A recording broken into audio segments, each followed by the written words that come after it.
une belle journée aujourd'hui, pas trop chaud, au froid. Vraiment, Dieu nous a bénis comme il fait chaque jour. Mais nous sommes vraiment bénis d'être ici ce matin pour adorer Dieu en esprit, en vérité, avec des frères et sœurs. Nous savons qu'il y a beaucoup de frères et sœurs qui sont en vacances. Nous pensons à frère Frédéric aussi, qui s'est déplacé un peu pour être avec sa femme et béni. Mais je suis sûr qu'il est connecté. Ce matin, il est avec nous-mêmes à travers les plateformes de Zoom. En connaissant Frédéric et son caractère, je suis sûr qu'il est connecté. Donc, ce matin, on va avoir deux sermons. Une seulement, c'était déjà fait par le frère Carlos, parce qu'il y a lu pour moi, et merci frère Carlos, 28 versets du chapitre 9. Et presque tout, d'après la loi, est purifié avec du sang, et sans effusion du sang, il n'y a pas de pardon. Comme vous savez, le sang est quelque chose de très nécessaire. On peut dire que sans le sang dans le corps, on ne peut pas vivre. Et par exemple, si on prend quelqu'un qui pèse environ 200 livres, 225 livres, on a à peu près 6 litres de sang dans le corps. Ce qui pèse moins, c'est un petit peu moins. Mais pour dire que sans le sang, on va mourir. Et jusqu'à nos jours, le sang, c'est tellement complexe et il fait tellement de travail que même on a la difficulté même de le comprendre à 100%. Mais dans le cas ici, il parle de sang, mais ce n'est pas n'importe quel sang. Ce n'est pas le sang des animaux qui étaient sacrifiés comme de l'ancien temps qui va nous sauver aujourd'hui. C'est par le sang de Jésus-Christ seulement que nous pouvons être sauvés par nos péchés. Lorsque nous parlons de la lettre, de le livre d'Hébreux, parce que nous allons rester tout le sermon dans le livre d'Hébreux. Mais avant, on va prier. Prions. Notre Dieu, notre Père de grâce, notre Père éternel qui nous a permis d'être ici ce matin, merci pour le grand sacrifice de ton Fils Jésus qui était crucifié sur la croix de Calvaire pour le pardon de nos péchés. Qu'en sang, ce sang précieux, nous ne pouvons pas être lavés de nos péchés. Et nous dédiquons ce matin ce sermon dans les précieux nom de ton Fils Jésus qui a donné sa vie pour nous. Amen. Lorsque nous parlons de le livre d'Hébreux, c'est très important de comprendre de quoi il s'agit. Lorsqu'on parle avec les gens de la Bible et tu commences à prendre des versets à gauche et à droite pour expliquer, pour faire un débat, des fois on arrive à des mauvaises conclusions. C'est pour cette raison qu'il faut comprendre exactement de quoi il s'agit. Lorsqu'on pense à le livre d'Hébreux, il faut penser à plusieurs choses, mais deux éléments très importants. Il faut penser à quelque chose de meilleur et à quelque chose de supérieur. Quelque chose de meilleur et quelque chose de supérieur. Lorsqu'on pense à le livre d'Hébreux. L'Épître aux Hébreux, j'ai titulé le message comme ça, l'Épître aux Hébreux, la prééminence de Jésus-Christ, car Christ est supérieur à tous et à tout. Dans le livre des Hébreux, on va toucher quelque chose de meilleur, on va toucher quelque chose de supérieur, on va toucher la persévérance, on va toucher la fidélité. Tout est dans le livre d'Hébreu. C'est riche dans un message spirituel, le livre d'Hébreu. Mais on va parler un peu de quoi il s'agit. Le livre d'Hébreu est meilleur et supérieur. Cela apparaît 13 fois dans ce livre de 13 chapitres. Jésus et sa voix est meilleure. Et sa voix est supérieure. Il faut garder ça dans l'esprit. Lorsque nous étudions le livre des Hébreux, et le cadre du livre est évidemment important, le livre des Hébreux a été écrit peu de temps avant la destruction de Jérusalem et de son temple qui était en 68 avant Jésus. Ce qui serait un signe réel que l'ancienne méthode a été supprimée.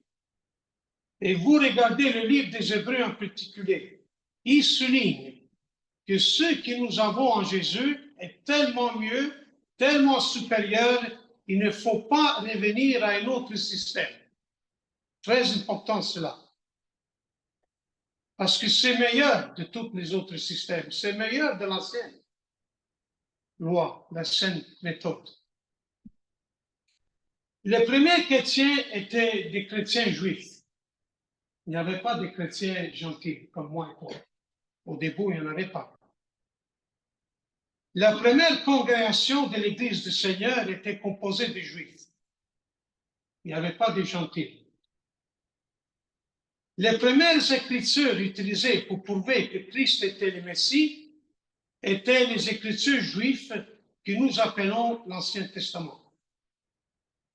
Il s'est écoulé environ 10 ans avant que l'apôtre ne prêche l'Évangile à des non-juifs. On connaît Corneille et sa maison. On voit ça dans Actes chapitre 10. Pendant les 30 premières années du christianisme, on pouvait être un chrétien hébreu et continuer à pratiquer sa foi et ses traditions juives parce que les deux religions étaient considérées comme des formes différentes de la même chose. Éventuellement, toutefois, cela s'est avéré plus difficile pour plusieurs raisons. Donc, c'est important de comprendre comment ça s'est passé, parce qu'autrement, on arrive à dire n'importe quoi.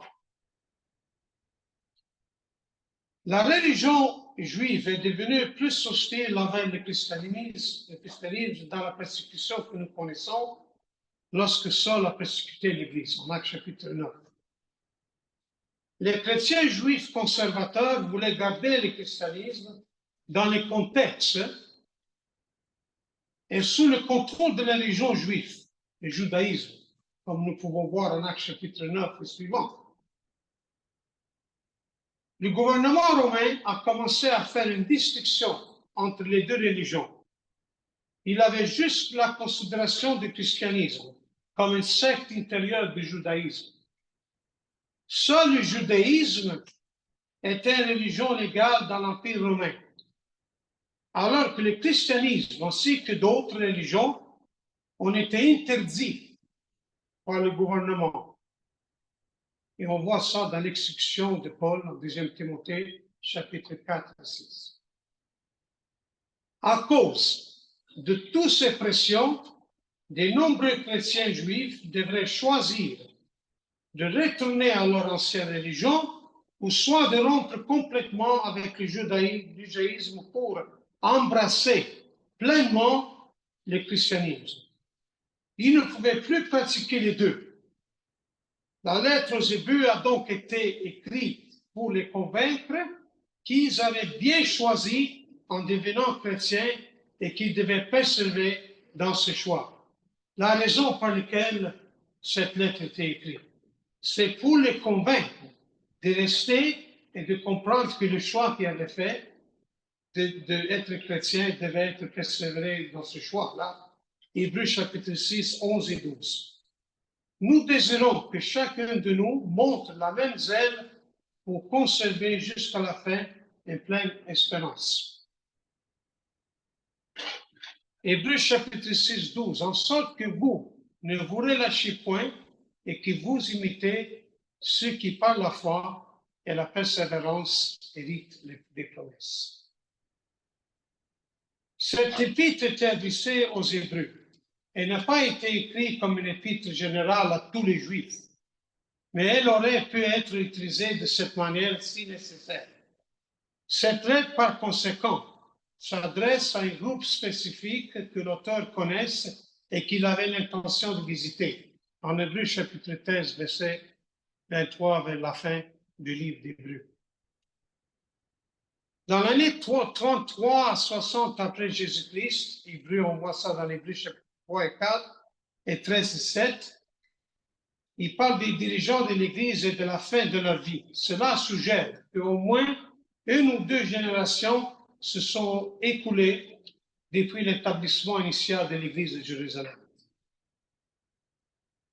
Il n'y a pas de preuve définitivement qu'il existe plusieurs théories de l'auteur de cet épître.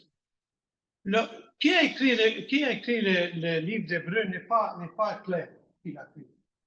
La façon qu'il s'est écrit, peut-être quelqu'un peut dire que c'est Barnabas, d'autres peuvent dire c'est Apollos, d'autres peuvent dire Dieu parce qu'il y a le même style. Mais c'est Dieu seul qui connaît avec certitude qui a écrit cet épître. On ne peut pas on peut pas dire des choses qui ne sont pas là. Il faut respecter ce que la Bible nous enseigne. Ça aussi, c'est quelque chose d'important. Parce qu'on sait que complètement, c'était guidé par le Saint-Esprit. C'était le message divin. C'est le Saint-Esprit qui a guidé ce frère à écrire de cette façon-là. En fait, c'est tous les disciples et tout ce qui a écrit la Bible est inspiré par le Saint-Esprit, par l'Esprit de Dieu. Le but de cet épître était de décourager les chrétiens juifs qui hésitaient dans leur foi et envisageaient un retour au judaïsme à rester fidèles à Christ. Donc, c'est écrit pour encourager les frères à ne pas retourner dans les anciennes façons de faire. Mais il y avait de la persécution, il y avait toutes les raisons peut-être pour le faire. Mais lorsqu'ils ont reçu quelque chose de mieux et quelque chose de supérieur, alors à ce moment-là, ils devaient être encouragés pour laisser ces choses et maintenant marcher dans le christianisme, dans la nouvelle alliance. Ils étaient découragés parce que la persécution les obligeait de choisir. Alors, tu dois choisir, et tu es obligé de choisir. Alors, ils étaient persécutés de le faire. Mais aujourd'hui, est-ce qu'on est obligé de choisir? On peut choisir qu'est-ce que nous voulons. On a la liberté de choisir. Mais, par contre, on a cette liberté de choisir. Mais est-ce qu'on peut être avec un pied dans le christianisme et un pied dans le judaïsme? Est-ce qu'on peut faire ça? Non, on ne peut pas faire ça. On reste dans l'ancienne alliance à suivre tous les règlements de l'Ancien Testament, ou on va suivre le christianisme. Quelque chose de meilleur et quelque chose de supérieur. Parce que la Bible nous dit que c'est quelque chose de meilleur, quelque chose de supérieur de l'ancienne alliance. Mais même de nos jours, on a la difficulté, il y a beaucoup qui ont la difficulté à marcher seulement sur le côté du Nouveau Testament, sur la Nouvelle Alliance. Il y en a qui jouent, qui va ici, qui va avant. Ils commençaient à négliger l'Assemblée, et ce qui était généralement un premier signe de maladie spirituelle. Ces maladies spirituelles de retourner et revenir, retourner et devenir, de prendre un morceau de l'Ancien Testament, le porter dans le Nouveau Testament et de faire une pratique de l'Ancien Testament et après laisser cette pratique, retourner dans le Nouveau Testament, adorer comme Dieu le veut, en esprit et en vérité, puis par après retourner dans l'Ancien Testament pour sacrifier des animaux ou suivre les rituels dans l'Ancien Testament. Ça, c'est maladie spirituelle. Je me rappelle, quand j'étais petit, ça ne fait pas longtemps, quelques jours, mes parents cherchaient la vérité. Et à ce moment-là, ils nous ont envoyés dans différentes assemblées. Je ne veux pas dire le nom, parce que je ne suis pas là pour critiquer. Ils nous ont envoyés dans les autres dénominations. Moi, j'avais peut-être 7 ans, 8 ans, 9 ans. Mon frère avait 12, 13 ans. Moi et lui, on était envoyés. Mes parents, ils nous ont envoyés pour explorer. Mais eux, ils cherchaient la vérité. Donc, ils ont laissé le catholique pour commencer à chercher la vérité. Mon père était un catholique ferme, mais il a compris que ce n'était pas la bonne voie de suivre. Mais en attendant, moi, je souffrais beaucoup et mon frère a souffert beaucoup. Il y avait un homme qui venait nous chercher à chaque dimanche matin pour nous emmener là-bas. Lorsqu'on arrive là-bas, moi et mon frère étaient séparés. Lui était dans sa classe et moi j'étais dans notre classe. Mais moi, souvent, je n'ai pas allé dans la classe, mais j'étais dans la salle. Et à un moment donné, je voyais des choses, j'entendais des choses qui m'ont rendu malade. Vraiment. J'entendais crier, j'entendais les gens jeter par terre, je voyais des choses et ça me rendait malade. Vraiment, sérieusement, que chaque samedi, j'étais tellement malade que je disais que non, demain, je ne vais pas aller parce que moi, je me sens pas bien. Et mes parents ont commencé à dire, mais qu'est-ce que c'est cette affaire-là? Tu es toujours malade, ici et ça. Finalement, ils m'ont porté à l'hôpital. Ils ont fait toutes sortes de tests ici et ça, le sang, l'estomac et tout. Non, il va bien, il va bien. Il est stressé. L'enfant de ce vite avant. Ok, j'avais ces problèmes-là. Qu'est-ce que c'est? Qu'est-ce que c'est? C'était parce que moi, ces choses-là me faisaient peur. Et, et finalement, grâce à Dieu, après, mon père avait connu les frères Sigo, les frères Mobley, le frère Timmerman, et là, il a connu la vérité. Et la maladie a cessé. Il n'était plus malade. Mais c'est comme ça. Mais maintenant, j'ai connu la vérité et j'ai aucune envie de retourner dans ces choses-là. Plusieurs étaient déjà retournés au judaïsme, en Hébreux chapitre 6, versets 4 et 6, car il est impossible que ceux qui ont été une fois éclairés, qui ont goûté le don céleste et qui ont pu, par la Saint-Esprit, qui ont goûté la bonne parole de Dieu et la puissance du siècle à venir, et qui sont tombés, soient encore renouvelés et amenés à la repentance, puisqu'ils crucifient pour leur part le Fils de Dieu et l'exposent à l'ignominie. Il était de plus en plus évident que la nation juive n'allait pas s'attacher au christianisme. Hébreux chapitre 6, versets 5 et 6. Les chrétiens juifs allaient être isolés et ne s'intégraient pas aux non-juifs. Et ils étaient rejetés par leur famille. Cela est vrai. Parce que même quand tu connais la vérité, et tu es baptisé en Christ, et tu vis dans la nouvelle vie, et tu deviens chrétien, ta famille n'est pas toujours d'accord. Des fois, on est rejeté par la famille, comme ils étaient aussi les Juifs rejetés aussi. C'est des choses normales, mais l'Épître d'Hébreux nous encourage à rester ferme, à rester fidèle à cette nouvelle alliance. Parce que c'est un livre écrit pour nous encourager et pour nous montrer qu'il y a une nouvelle alliance meilleure et supérieure à celui-là de l'ancienne alliance. Dans l'Hébreux chapitre 1, verset 1 jusqu'à Hébreux chapitre 4, verset 13, nous avons Jésus est la meilleure personne. On pouvait même entendre cela tout au long du chapitre 4. Donc, Hébreux chapitre 1 à 4, Jésus, c'est la personne supérieure. Et ensuite, nous arrivons à Hébreux chapitre 5, Et à partir d'Hébreux chapitre 5 au chapitre 10, on voit ici que Jésus est une œuvre supérieure, une personne supérieure, une œuvre supérieure. Christ est une œuvre supérieure. Chapitre 5 et jusqu'à chapitre 10. Environ. Puis on arrive à chapitre 11, 12 et 13 d'Hébreux, et c'est le christianisme. Il vaut mieux marcher sur le chemin de la foi. On va voir ça après dans Hébreux chapitre 11 qui parle du chemin de la foi.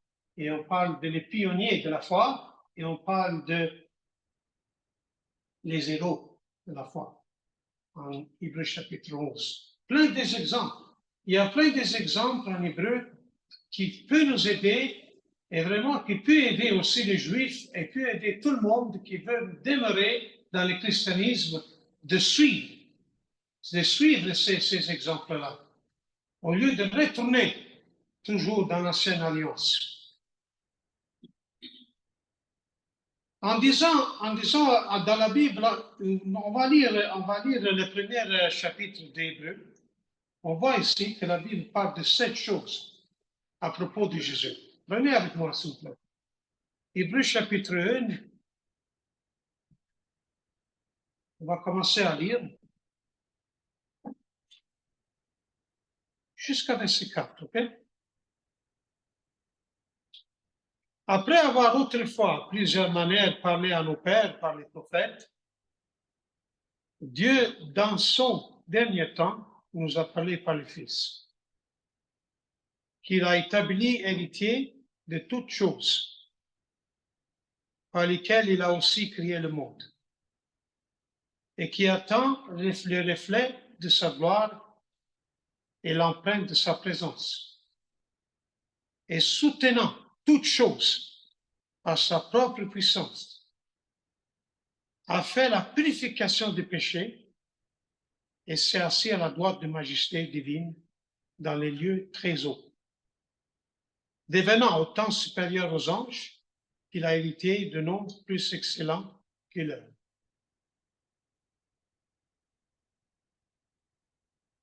Il y a dans le livre d'Hébreux, chapitre 2, le début de certains passages qui parlent des avertissements, et ce sont frappants. Ils sont très significatifs parce que Hébreux, qui vous voyez, est une parole d'encouragement.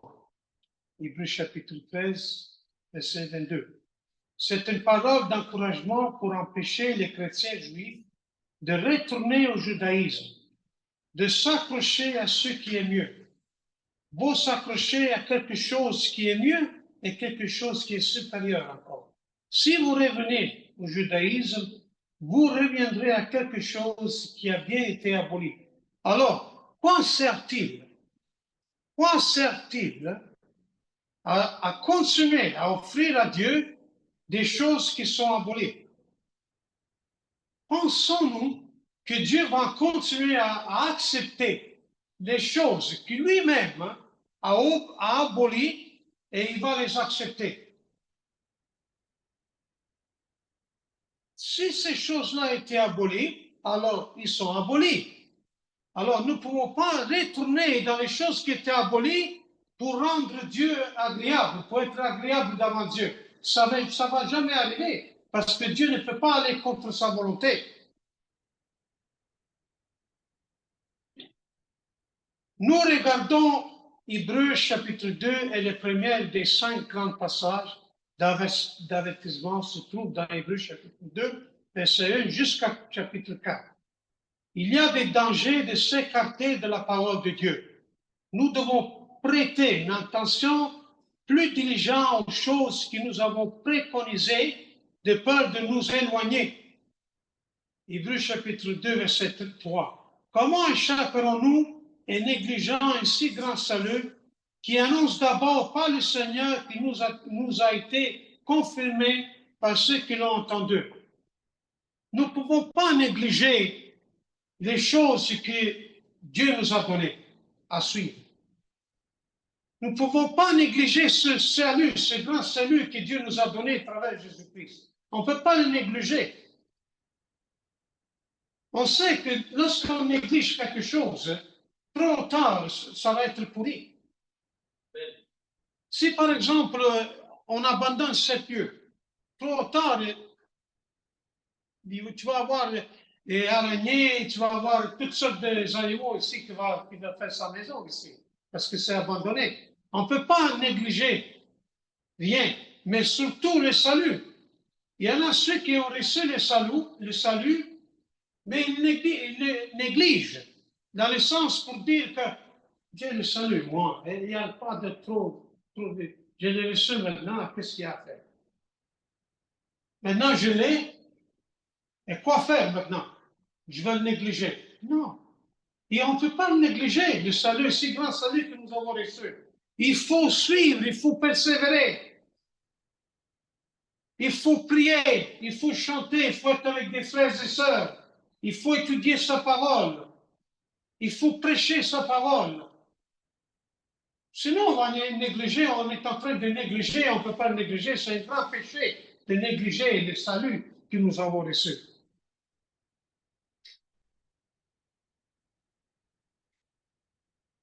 Négliger un si grand salut qui est annoncé d'abord par le Seigneur nous a été confirmé par ceux qui l'ont entendu. Les apôtres, l'enseignement des apôtres, les prophètes, l'ont annoncé. Hébreux chapitre 2, 4, Dieu appuyant leur témoignage par des signes, par des prodiges et divers miracles et par les dons du Saint-Esprit, distribue selon sa volonté la seule chose qui pourrait être pire que rejeter complètement le salut, serait de recevoir le salut seulement 2 fois. Imaginez, négliger, et l'auteur des Hébreux dit de ne pas faire cela, car le danger de dériver peut commencer si lentement et si soudainement, mais c'est insidieux et cela met une âme en grand péril alors que nous continuons à regarder ces choses-là. En Hébreux chapitre 2, versets 5 à 9. Il y a un grand sauveur, Jésus. Il a goûté à la mort par la grâce de Dieu pour chaque homme. Hébreux chapitre 2, verset 9. Dans Hébreux chapitre 2, verset 10 à 13, Jésus est un grand frère. Il n'a pas honte de nous appeler des frères. L'écrivain ici, il compare les deux religions. Et il met ses lecteurs au défi de choisir. Et une fois pour tout, cela qui est supérieur dans l'épître est comparer le Christ devers les aliments importants de la religion juive. Les prophètes, les anges, Moïse, Josué et Aaron, tout représente d'une manière ou d'une autre religion juive et son culte. Après cette série de comparaisons et arguments, l'auteur énumérait un certain nombre de zélos qui ont été précipités et ont souffert pour leur foi, comme on a dit dans le chapitre 11, qui ont persévéré, cela dans l'effort de les encourager à les imiter. Il complète l'épître par un enseignement pratique sur la façon de vivre fidèlement au jour le jour en tant que chrétien, puis termine par les salutations et les exhortations. Tout cela, mes frères et sœurs, tout cela est fait pour nous aider et pour nous encourager à continuer à marcher dans la foi et dans le christianisme, dans la nouvelle alliance. Tout cela est fait pour cette raison-là. Donc, lorsqu'on parle avec quelqu'un, ou tu parlais avec un juif, si un juif parle, il lit l'épître d'Hébreux, et il n'y a plus rien à dire. Parce que le temps de sacrifier les animaux, c'est fini. Le temps de sacrifier les animaux, c'est fini. Il y avait un prêtre, Melchizedek, qui, Hébreu, il en parle, qui était un grand sacrificateur, un souverain sacrificateur. C'est lui, comme on a lu au début, chapitre 9, c'est lui-même qui rentrait, parce qu'on a dit au début que le temple a deux places. Une en avant, et que tout le monde allait et sortait, allait et sortait. Mais une fois par année, il y avait un grand sacrificateur, sacrificateur qui rentrait dedans. Seulement lui pourrait aller. C'est seulement lui. Et comment il faisait ça? Il allait avec les sangs des animaux. Mais il allait avec les sangs des animaux pour les péchés du peuple. Mais pas seulement pour les péchés du peuple, mais même pour son péché à lui. Et chaque année, il faudrait les tourner, parce que le sang des animaux ôtera jamais les péchés du monde. Ça, c'était dans l'Ancien Testament. Mais c'est Jésus qui est devenu notre grand prêtre. Jésus est plus grand que le prêtre Melchisedec. Plus grand que lui. Parce que après lui, il y avait d'autres. Et avant lui, il y avait d'autres aussi. Mais ils sont décédés. Ils sont partis de ce monde. Et seulement Jésus est vivant. Seulement Jésus est assis à la droite de son Père. C'est pas que le grand sacrificateur, le Melchisedec n'était pas bon. La Bible parle très haut de lui.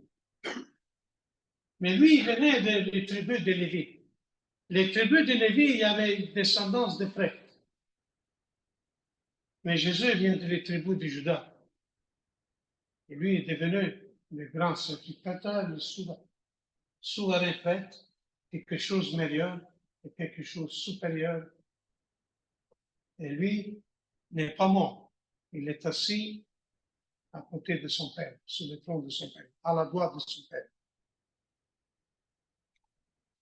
Il y a beaucoup de choses à dire à propos d'Hébreu, et je savais déjà que tu ne pourrais pas tout dire, parce que c'est profond, le livre des Hébreux. Mais il faut penser à ceci. Hébreu, quelque chose de meilleur, quelque chose de supérieur. D'encouragement à rester fidèle à la parole de Dieu, à rester fidèle à la nouvelle alliance, de ne pas négliger le salut que nous avons reçu à travers le sang de notre Fils Jésus-Christ, de notre Père et Fils de Dieu.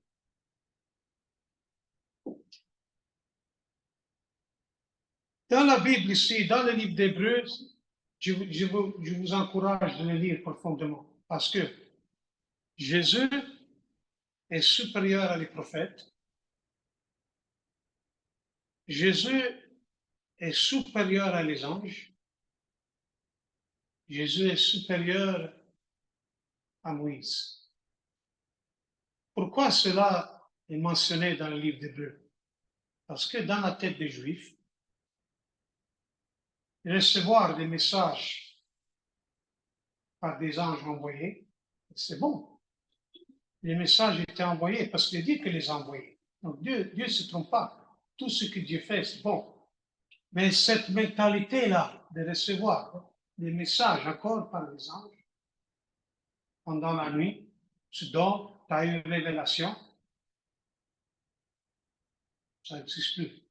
Mais une fois qu'on comprend que Jésus est supérieur aux anges, Jésus est supérieur aux prophètes, Jésus est supérieur à Moïse. En hébreu, il parle de Moïse. Il dit que Moïse était un serviteur fidèle. Il a fait beaucoup pour le peuple. Il était fidèle à Dieu.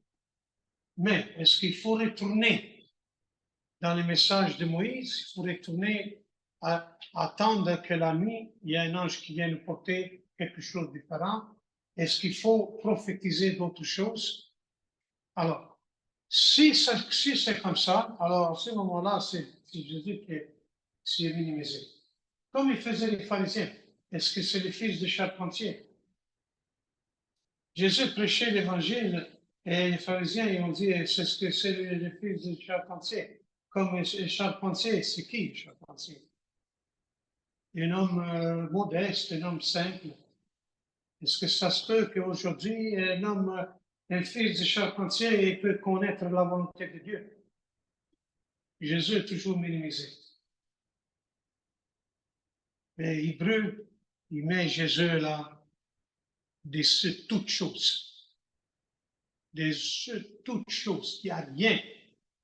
Il n'y a aucune raison de retourner dans les anciennes voies pour chercher porter ces choses dans le Nouvel Testament, Alliance, pour les pratiquer. Comme je ne dis pas que c'est pas bon. C'est pas ça que je dis, mais je dis il y a quelque chose de meilleur et quelque chose de supérieur à ces choses-là. Ces choses meilleures et supérieures, c'est Jésus, au-dessus de toutes choses. Et frères et sœurs, Jésus, c'est les brebis de notre âme. Merci beaucoup pour votre attention.